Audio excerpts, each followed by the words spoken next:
Təsadüf. Sən heç vaxt ruhdan düşmə. Bu hadisəyə məğlubiyyət adı vermək olmaz. Çünki mübarizə hələ bitməmişdir. Son cəbhəyə kimlərin sahib olacağı bəlli deyildir.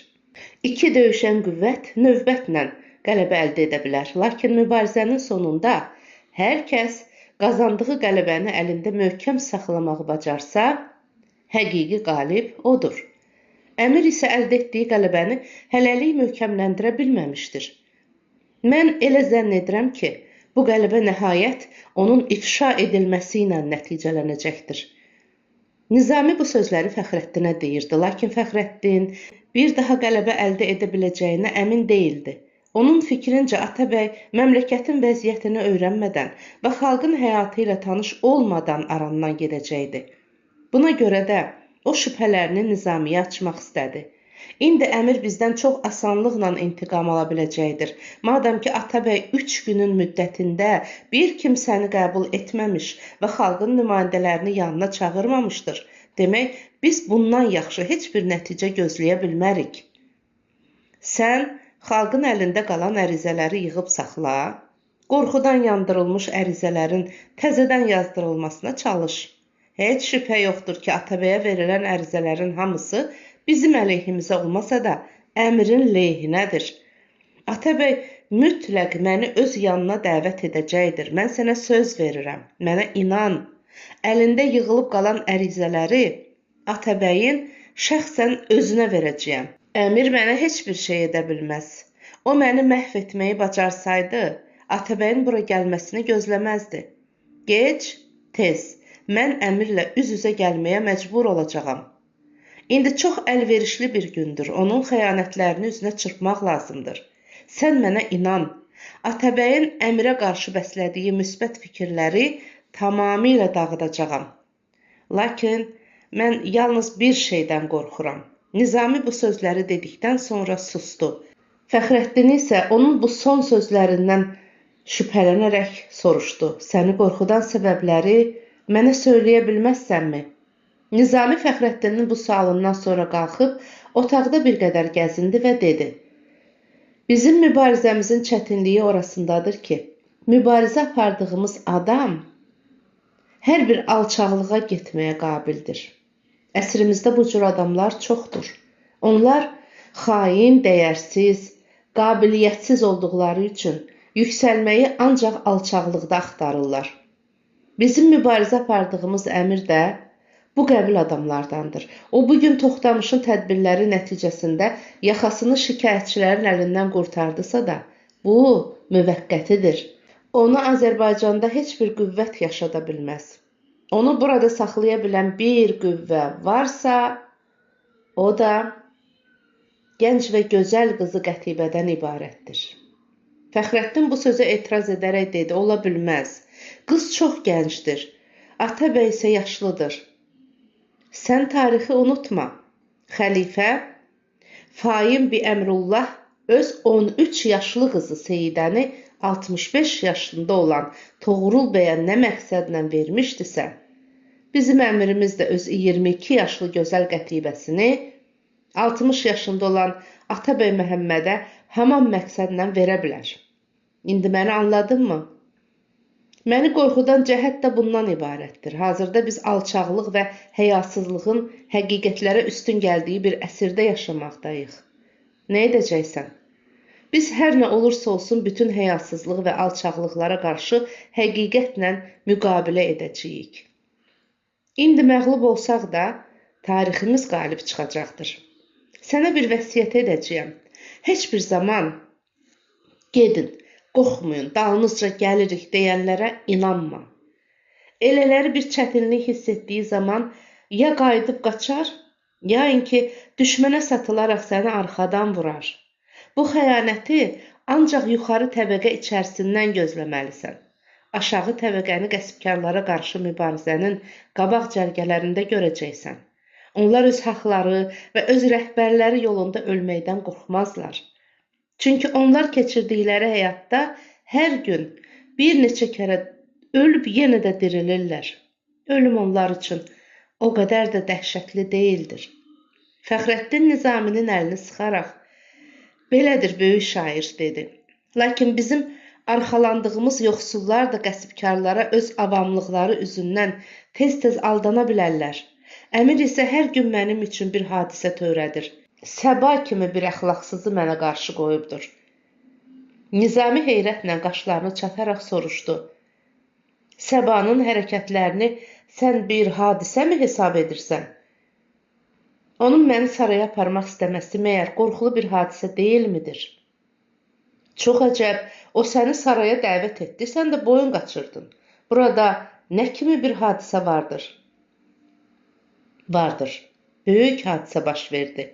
Haman gecə mən onunla görüşməyə getmədim. Görüş üçün bir neçə adam göndərdim. Onlar isə Səba xanımı soymuş, qiymətli şeylərini əlindən almış, özünü təhqir etmiş, hətta saçlarını belə kəsmişlər. Sən hansı bir əqilliklə bu işi tutdun? Qadını təhqir etmək? Qadının saçlarını kəsmək kimə yaraşar? Bunu özünə qəhrəman adı verən bir adam vicdanına sığışdıra bilərmi? Fəxrəddin, acığın gəlməsin. Belə görürəm ki, biz keçmiş cocuqluq və gənclik günlərimizin xatirəsi ilə kifayətlənərək ayrılmağa məcbur olacağıq. Mən bir qadına qarşı edilən bu cür rəhimsiz hərəkətlə razılaşa bilmərəm. Fəxrəddin hər dəfə olduğu kimi yenə də sakit durmayıb cəsarətlə cavab verdi. Sənə bir sual verirəm. O həyasız qadının məni aldadıb saraya aparmaqdan məqsədi nə idi? O məni ziyafətə mi aparırdı?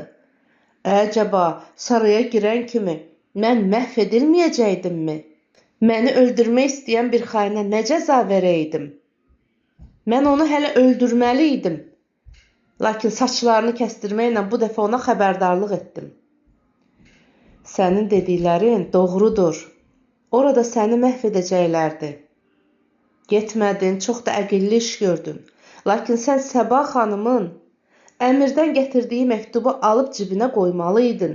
Sonra da ona nəsihət verib deməliydin ki, mən sənin xəyanətinə qarşı səni öldürüb məhv etməliydim, lakin səni bağışlayıram. Bir daha belə işləri görmə. Bu cür işlər sənin əbədi olaraq bədbəxtliyinə səbəb olar. Məncə, Səba xanım səndən gördüyü bu alicənablığa qarşı utanar və bir daha bu cür xəyanətlərə iqdam etməzdi. Yox, onun əxlaqı pozulmuşdur. Onu heç bir nəsihət və heç bir cəza doğru yola gətirə bilməz. Onun şəxsən mənim əleyhimə olmasının səbəbi bəllidir. Əmir də bundan istifadə edərək ona bu vəzifələri tapşırır. O isə əmirin dediklərini ifa etməyə məcburdur. Belə olduqda mən özümü müdafiə etməyə və düşmənə öz yerini göstərməyə haqlı deyildimmi? Nizami daha danışmırdı.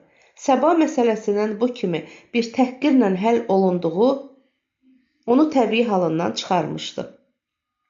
Fəxrəddin isə pərişan bir xatırla durub pəncərədən həyətə baxırdı. O, böyük bir həyəcan içində idi. O, bu səhvi nəticəsində Nizami kimi bir səmimi yoldaşını itirəcəyindən qorxurdu. Lakin Fəxrəddinə təsəlli verəcək bir cəhət də var idi. Nizami küsməyi bacarmaz və kin saxlamağı sevməzdi. O, bir neçə kərə Fəxrəddinə acıqlanmış, bir-iki gün onu danışdırmamışdısa da, lakin sonra yenə özü çağırıb barışmışdı. Amma onun bu son səhvi Nizamini təbii halından çıxarmışdı.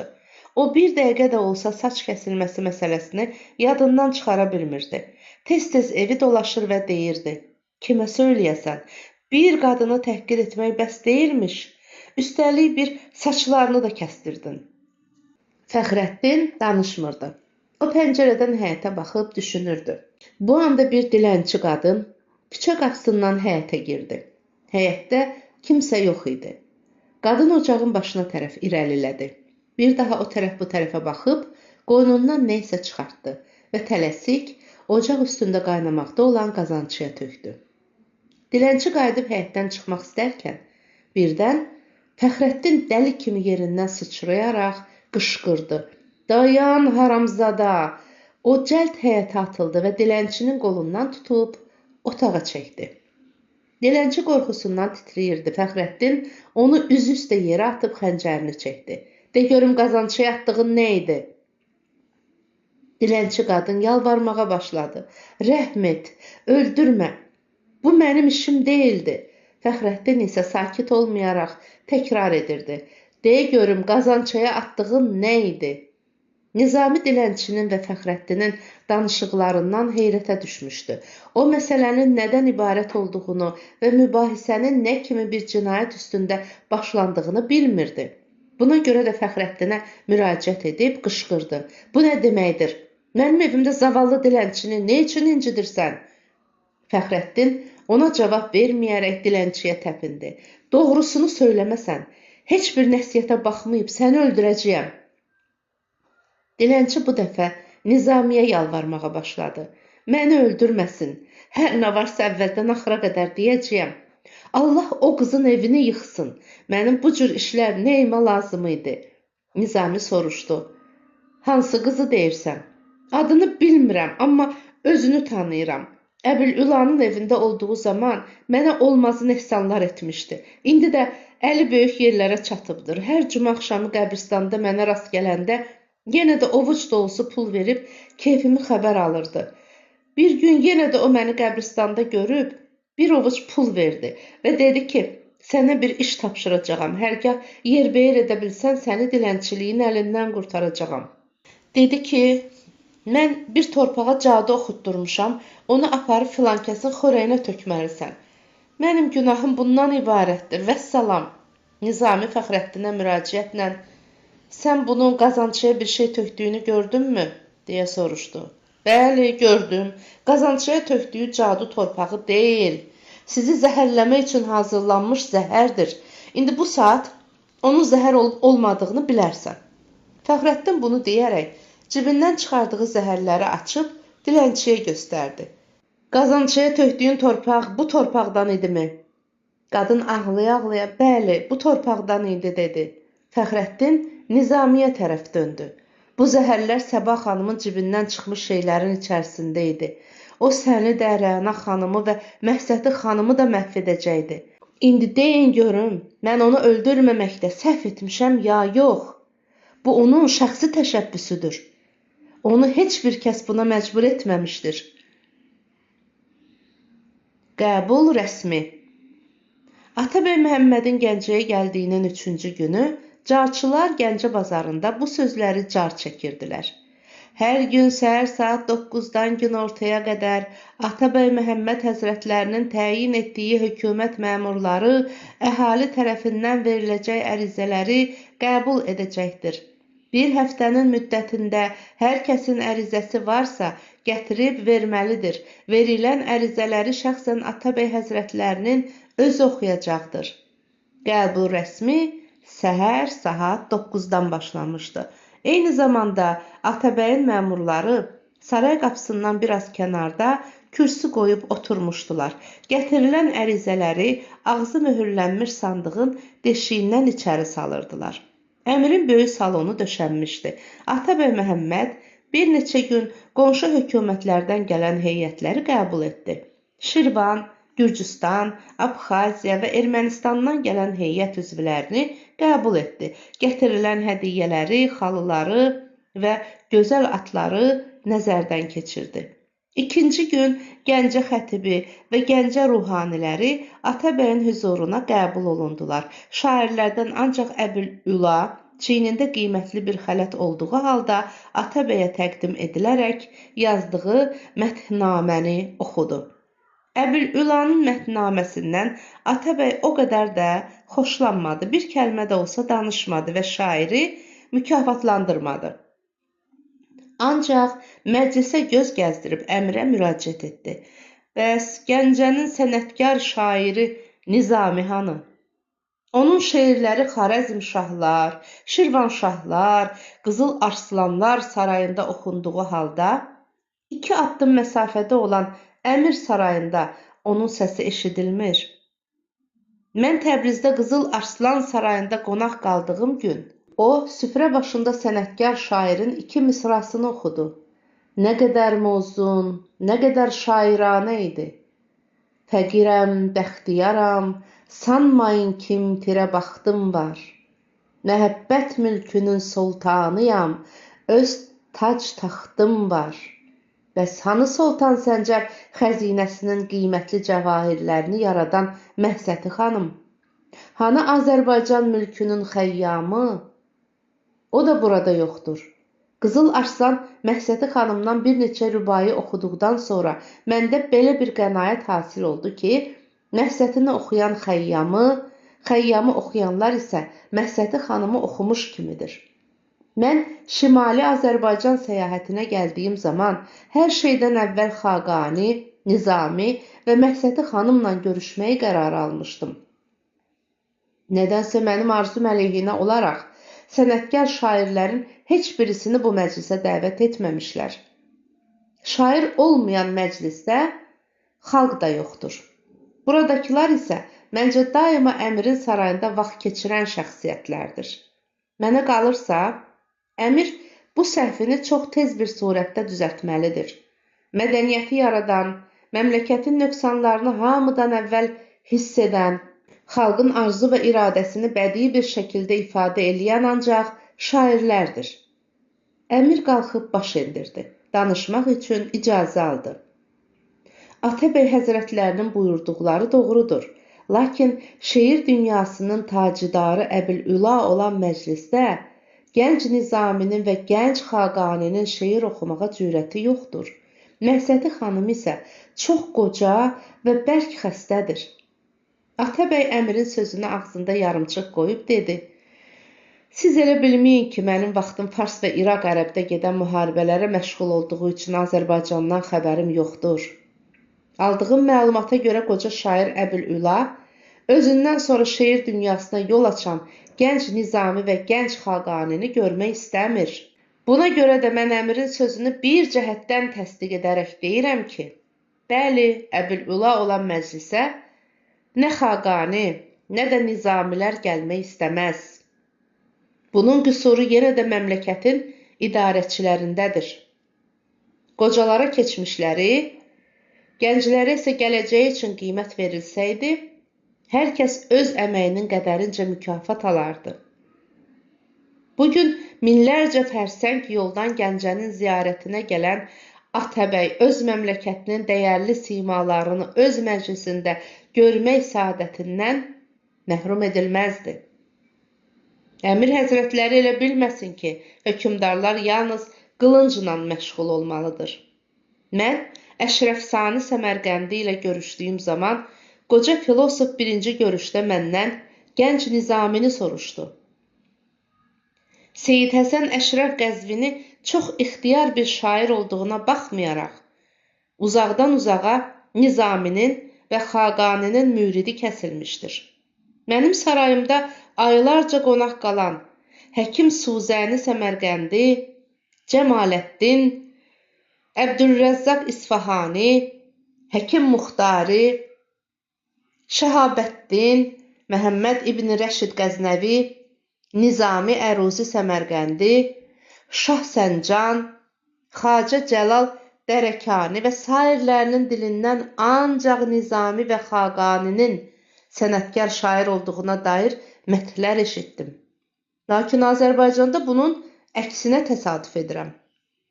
Burada mədəniyyətin qocalmış fikirlər əsasında qurula biləcəyi zehniyyəti yenə də bir səhv olaraq davam edir. Qocalar öz səhvlərini düşünməyərək mövqelərini gənc qüvvələrə təslim etmək istəmirlər. Şəxsən mən bir hökümdar kimi öz fikrimi deyirəm. Mən nə həcv, nə də məth yazan şairləri xoşlamıram. Atabəy bu sözləri dediyi zaman üzünü Əbülülaya tutub sözünə davam edirdi.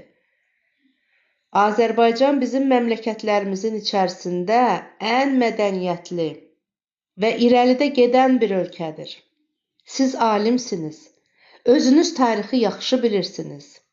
Şərqə, xüsusən İran kimi böyük bir məmləkətə elm və mədəniyyəti verən İslamdan qabaq bu yerlərdə yaşayan babalarımız olmuşdur. Şübhəsiz ki, tarixdə oxuduğumuz o yüksək mədəniyyət yaşadığımız məmləkətə xaricdən gətirilməmişdir. Bu mədəniyyət, bu elm yurdumuzda yaşamış alimlərin və filosofların fikrindən doğan qiymətli bir məhsuldur. Əbu'l-Əbbas ləqəbini daşıyan məşhur filosof Əhməd ibn Məhəmməd bu yurdun oğludur. Əbu Bəkir Tahiri kimi, Əbu Məhəmməd Mürtəiş kimi alimlərə tərbiyə verən Bərdə alimidir. Azərbaycan xalqının təbiətindəki qəhrəmanlıq, Azərbaycan filosofu Əhməd ibn Məhəmmədin yazdığı fəlsəfi əsərlərində də əks etmişdir. Onun əlimdə olan əsərindən sizə bir neçə nümunə deyəcəyəm. O deyir ki, sən heç vaxt cəzalanmaq qorxusu üzündən susan adamlarla məsləhətləşmə.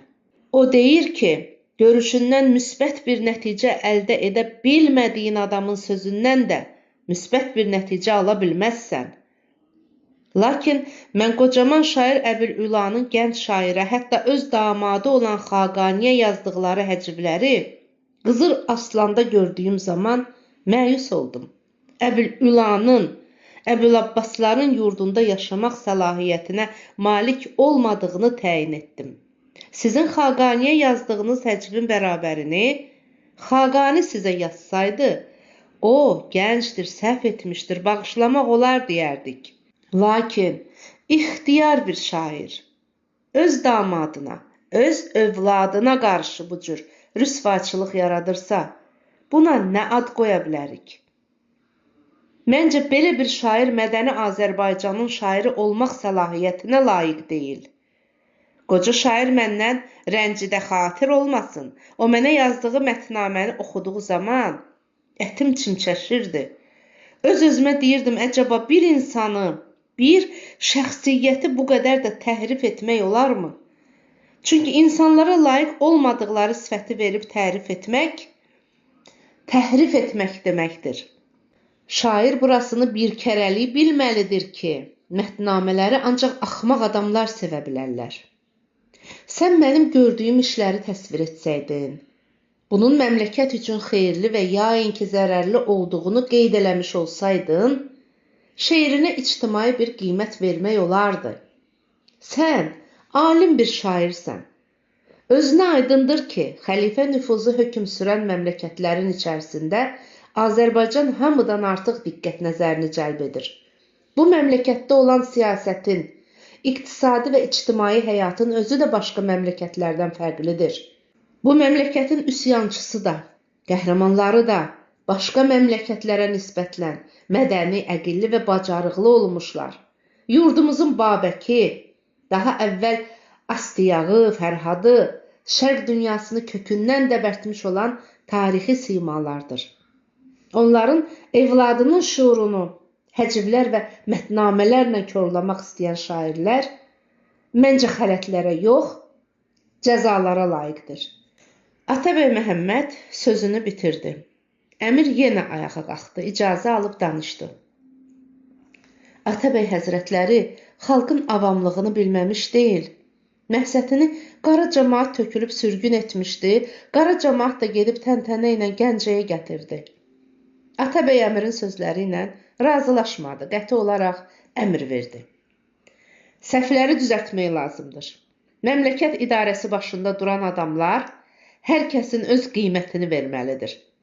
Rəqqasəlik, xanəndəlik, rəssamlıq, nəqqaşlıq, şairlik və sairlərin hamısı bir mədəniyyətin məhsuludur. Lakin şairin əməyinin qiymətini rəqqasiyə vermək, şeir mədəniyyətinin qarşısına hasar çəkməkdir.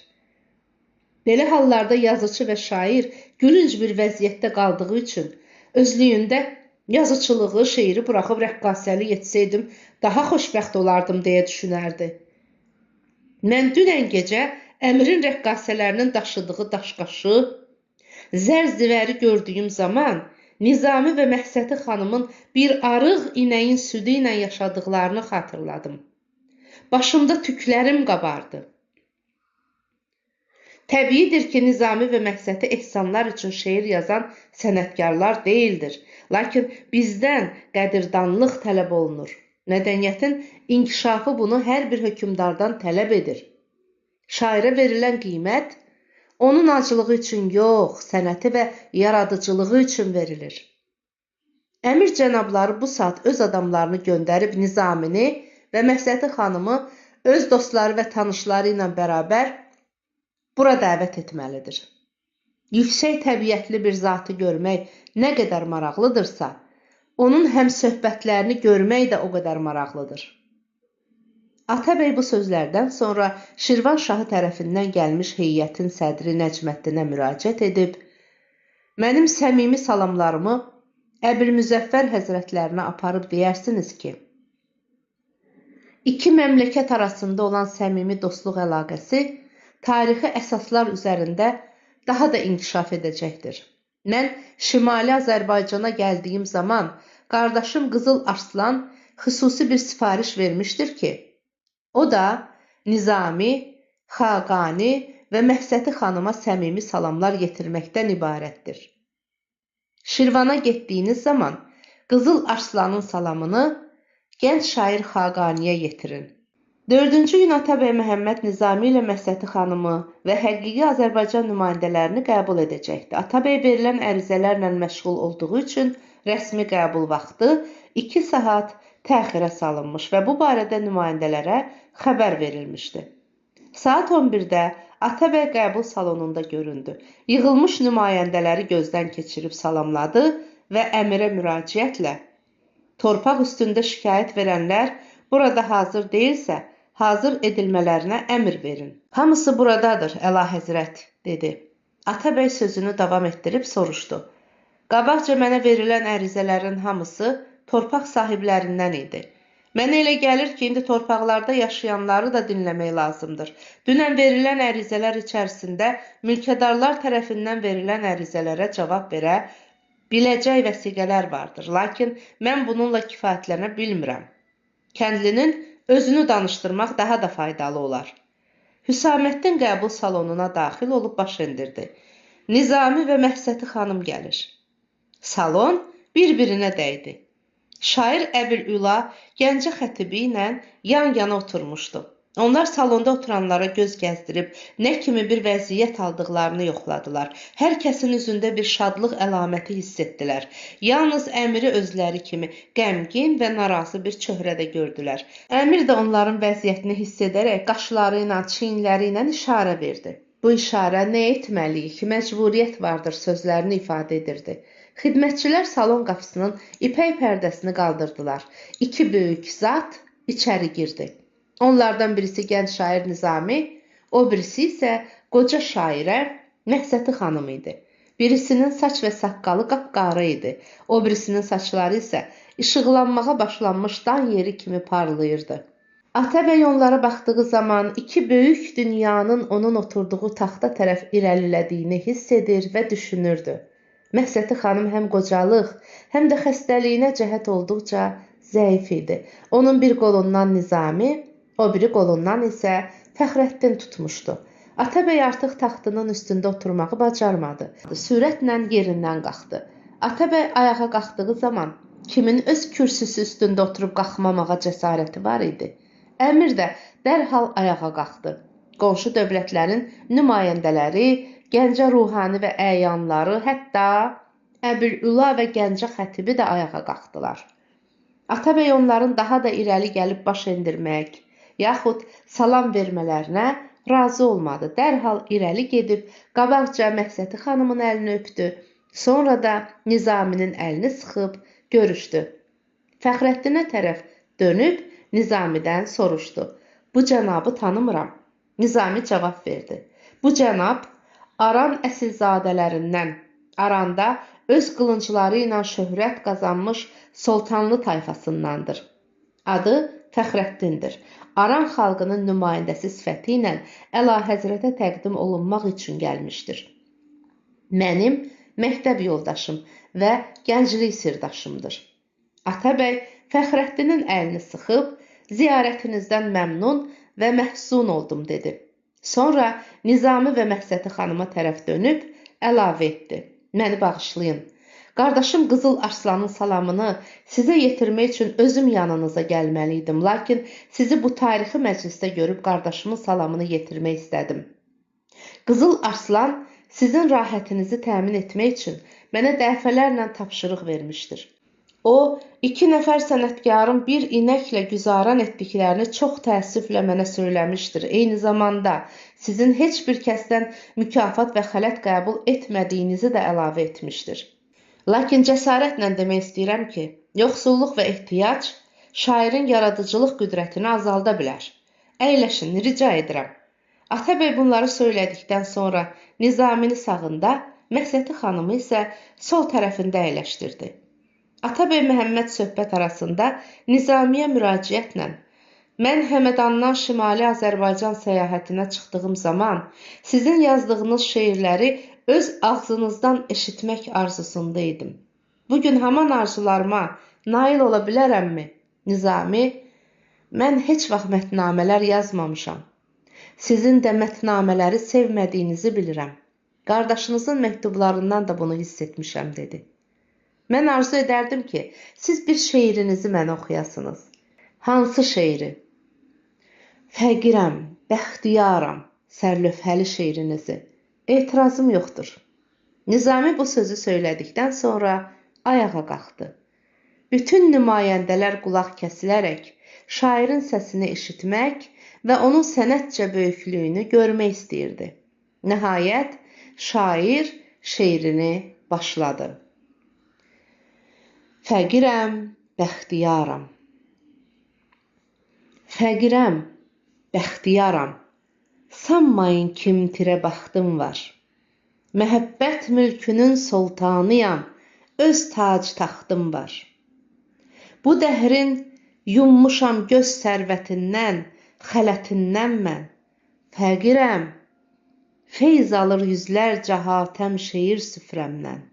Bulunmaz xatirim, dərya qədər fikrimdə yekrəngəm. Bir ölçülməz mühitəm, öz mühitimlə həmahəngəm. Nə dərdim, incilərdən incədir hər beytim, hər fərdim. Qəzəlxan bülbüləm, hər bağçadan bir türfə gül dərdim. Süleymanlar gəlib sərmayə alsın söz xəzinəmdən. Bir əflakəm, düşər bir gün günəş dünyaya sinəmdən. Deyil fərzanə baş, əhsan üçün təzim edən başlar. Dağam, sinəmdə çoxdur tacları tezyin edən daşlar. Dənizlər yerləşir sinəmdə, qorxum yox təlatümdən. Fəqirəm, bəxtiyaram, bir yenilməz kainatam mən. Nizami şeirini oxuyub yerində oturdu. Atabəy isə başını fikirli bir surətdə hərəkət verərək, fəqirəm, bəxtiyaram, bir yenilməz kainatam mən deyə bir daha təkrar etdi. Sonra Nizaminin əlini bir daha 2 əlləri ilə tutub sıxdı və Məhsəti xanıma dönərək ona müraciət etdi. İndi də ölkəmin fəxri olan möhtəşəm qadının səsini eşitmək istərdim. Məhsəti xanım yerindən qalxdı, üzünü məclisə tutub bu rübayini oxudu. Ma mərdu meyim, در خرابات و müqim, نه مرد و سجاده‌ایم نه مرد و کلیم. قاضی ناخورد می که از آن دارد بیم. dürdüyü xərabət be az mal yetim. Bizim özümüz mey içənlərik, yerimiz də xərabət məhəlləsidir. Nə səccadə, nə də kilim üstündə oturub ibadət edənlərdən deyilik. Qazi şərab içməyir, çünki günahdan qorxur. Lakin xərabətdə içilən şərab piyalələrinin dibini yalamaq, yetim malını yeməkdən yaxşıdır. Məhsəti xanım bu rübayını yetim malını süpürləyib yeyən və hazırda Atabəyin məclisində əlində təsbeh oturan Gəncə qazisi haqqında dedikdən sonra üzünü vaxtilə onu Gəncədən sürgün etdirən xətibə tərəf tutub aşağıdakı rübayını oxudu. Ey sahibi fitva, zito pürgar tərim, ba in həmə məsti zito xuşyar tərim, tö xunu kəsən xuri vu maxun rəzan, insan büde küvdam xunxar tərim. Ey fitva sahibi, bizim bacarığımız səndən daha artıqdır. Bu qədər sərxoş olduğumuza baxmayaraq, yenə də səndən huşyarıq. Sən insan qanı içirsən, biz isə meynənin qanını içirik. Sən özün insafla de görüm, bizim hansı birimiz çox qan içənik. Sonra xətibin nəhayət dərəcədə xəcalət çəkdiyini hiss edincə, bu rübaini də əlavə oxudu. چون ما و شما مقابل یکی دیگریم بهزان نبیند که پرده هم نداریم ای خواجه تو عیب من مگو تا من نیز عیب تو نگویم ki yek az yek beterim. Çünki biz və siz bir-birimizin müqabiliyik. Yaxşı olar ki, bir-birimizin pərdəsini yırtmayaq. Ey xacə, sən mənim eyiblərimdən danışma. Mən də sənin eyiblərini açmayım. Çünki biz bir-birimizdən bettərik. Məhsəti xanımın bu rübayəsindən Atabəy Məhəmməd də, Qazi də, xətibin özü də gülüb bir səslə əhsən dedilər. Atabəy qalxıb bir daha Məhsəti xanımın əlini öpdü. Məhsəti xanım xəstə olduğu üçün Atabəy Məhəmməd onun və qonşu hökumətlərin nümayəndələrinin getmələrinə icazə verdi. Sonra katibinə əmr verdi. Sənə tapşırdığım torpaq ixtilafı haqqında verilən ərizələri gətir. Katib dərhal qalxıb ərizələri gətirdi. Atabəy ərizələri məclisə göstərib dedi. Bu ərizələrdə yazılana görə Aranlılar Muğanda olan 3 kəndin sahiblərinə vergi, bəhrə vermək istəmirlər. Bu barədə Şimali Azərbaycanlıların nə kimi qanuni haqları ola bilər? Mən buradaykən torpaq məsələləri ilə məşğul olmaq istəmirəm. Buradan qayıdandan sonra Qızıl Arslanla torpaq məsələləri barəsində məsləhətləşəcəyəm. Məclisdə bu suala səs verən olmadı. Nizami Fəxrəddinin üzünə baxdı. Fəxrəddin bu baxışdan dərhal danışmaq lazım olduğunu anlayaraq ayağa qalxmaqla Atabəyə sual verdi. Atabəy həzrətləri lütfən o kəndlərin adını deyə bilməzmi? Atabəy kəndlərin adını saydı. Ərəbli, Ərəb Şahverdi, Ərəb Ban Oğlan kəndləridir deyib əlavə etdi. Ərizələrdə göstərildiyinə görə mülk sahibləri 100 minlərcə dirhəm sərf edib bu kəndləri saldırmışlar. Bu kəndləri suvarmaq üçün yenə də neçə 100 min qızıl dirhəm xərc qoyub böyük arx çəkdirmişlər. Fəxrəddin yenə də sual verdi. Rica edirəm, ərizə sahibləri buyursun görək. Muğana onlar hansı arxı çəkdirmək üçün neçə 100 min qızıl dirhəm xərcləmişlər? Atabəy ərizə verənlərin danışmalarına icazə verdi. Onlar Muğana gavur arxını çəkdiklərini söylədilər. Bunlara cavab vermək üçün söz Fəxrəddinə verildi. Fəxrəddin ayağa qalxıb danışdı. Əvvəla bunu demək istəyirəm ki, bu ağaların iddia etdiyi kəndlərin tarixi ərəb istilasından çox əvvəldir. Bu kəndlər skiflər, bəlkə də Midiyalılar dövründən Muğanda mövcud olan kəndlərdir. Çünki burada olan köhnə məzarlar, qəbristanlar və tökmə təpələr də bunu bizə isbat edir. Ərizədə göstərilən Ərəbli, Ərəb Şahverdi, Ərəb Ban Oğlan kəndləri Aran xalqına öz babalarından irs qalmış kəndlərdir. Atabəyə məlum olduğu üzrə fatihlərin ayağı dəyən yerlərdə bütün münbit və məhsuldar torpaqlar onların öz varisləri və öz sərkərdələri arasında bölüşdürülmüşdür. O kəndlərin ağaların pulları ilə tikildiyi iddiasına gəldikdə isə haman kəndlərin köhnə adları göstərir ki, onlar ərəblər tərəfindən bina olunmamışdır. Əvvəlcə onların ərəbli dedikləri kəndin köhnə adı Aran kəndidir. Orada da olan kitabələr və sairələr də bunu isbat edir. Lakin ərəblər Aranlıları oradan köçürüb, ərəbləri yerləşdirdikdən sonra kəndin adını dəyişib, ərəbli qoymuşlar. Ərəb Şahverdi kəndi əvvəlcə Şahverdi kəndi idi.